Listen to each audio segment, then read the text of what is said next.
120 की speed, 5 minute की। हमारे सामने 3 परिस्थितियां हैं। नक्सलवादी किसान विद्रोह, देश के अनेक भागों में अकाल की काली छाया और आंदोलनों की बढ़ती हुई लहर। मैं निश्चित रूप से कह सकता हूं कि सरकार की अब तक की खाद्य नीति और कृषि नीति असफल सिद्ध हुई है। इसका मूल कारण क्या रहा? कारण केवल एक रहा है कि क्रांतिकारी भूमि सुधार अब तक 55 वर्ष के अंदर भी नहीं किए जा सके, जबकि स्वतंत्रता प्राप्ति के 5 वर्ष में वे कर दिए जाने चाहिए थे। इसलिए हम इस क्षेत्र में अब तक असफल सिद्ध हुए हैं।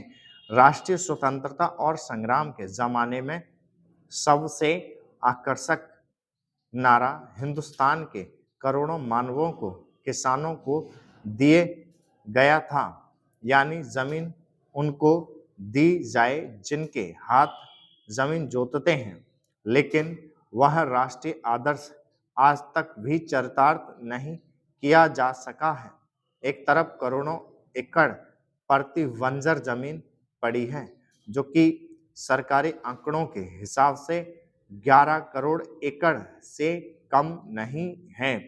इन जमीनों का उपयोग न होने के कारण से आज किसानों की समस्या हमारे लिए एक महान विभीषिका का प्रश्न बन गई है।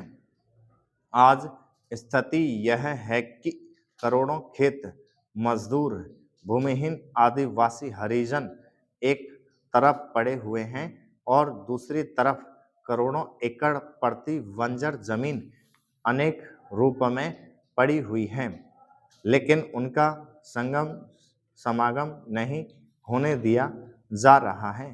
इसीलिए आज बेकारी में भी इतनी वृद्धि हुई है। हम यह नहीं कहते कि प्रति बंजर जमीन को भूमिहीनों में बांटने और भूमि सुधार के क्रांतिकारी कानून से सारी बेकारी दूर हो जाएगी, लेकिन इसमें संदेह नहीं है कि उससे बेकारी की गिनती में बहुत बड़ी कमी होगी। सरकार को इस तरफ ध्यान देना होगा। राष्ट्रीय सुरक्षा के बाद जो हमारे देश की सबसे बड़ी समस्या है, किसान समस्या, इन्हीं कारणों से उसका समाधान आज तक नहीं हो सका है। यह कलंक है। हमें हर संभव रूप में किसान की सहायता करनी चाहिए। उपाध्यक्ष महोदय, मैं इस बिल का स्वागत करता हूं। मुझे दुख है कि कई माननीय सदस्यों ने, जिन्होंने पता नहीं किस कारण से कहा तो यह कि वे इस बिल का स्वागत करते हैं, लेकिन वास्तव में इसका विरोध करने का उन्होंने प्रयत्न किया है। आखिर इस बिल में कौन सी ऐसी चीज है जो कि हिंदी को कोई एक विशेष स्थान दिलाती है? मैं पहले ही इस चीज को साफ कर देना चाहता हूं कि मैं उन लोगों में से नहीं जो कि हिंदी के लिए कोई विशेष स्थान चाहते हैं। मुझे तो ऐसा लगता है कि जो सदस्य महोदय ऐसा कहते हैं कि इस बिल के द्वारा हिंदी को कोई विशेष स्थान दिया जा रहा है, उन्हें वास्तव में हिंदी का इतिहास मालूम नहीं है। हिंदी कुछ उन लोगों की भाषा है जो राष्ट्रीय विचार के थे, जिनका कि राष्ट्रीय आंदोलन में बहुत हाथ था। उन्होंने इसका प्रचार किया। यह ध्यान देने की बात है कि राष्ट्रीय आंदोलन के समय में हिंदी के एक ही संस्था नहीं थी, बल्कि दूसरे राष्ट्रीय विश्वविद्यालय भी थे और महात्मा गांधी के आदेश के अनुसार वे राष्ट्रीय विद्यालय काम करते थे।